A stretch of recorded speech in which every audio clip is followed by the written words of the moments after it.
You ask Tiger to calculate. This deals with linear inequalities with one unknown. The final result is w smaller than 50. Let's solve it step by step. Simplify the expression. Expand the parentheses.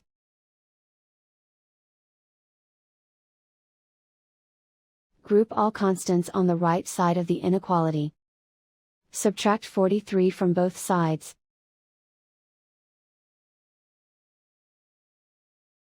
Simplify the arithmetic.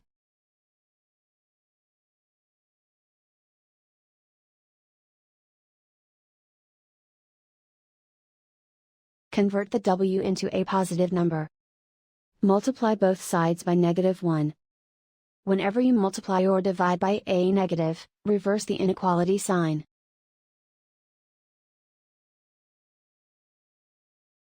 Remove the ones.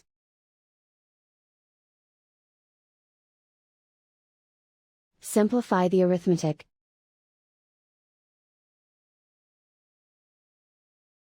Plot the solution on a coordinate grid. And so the final result is w smaller than 50.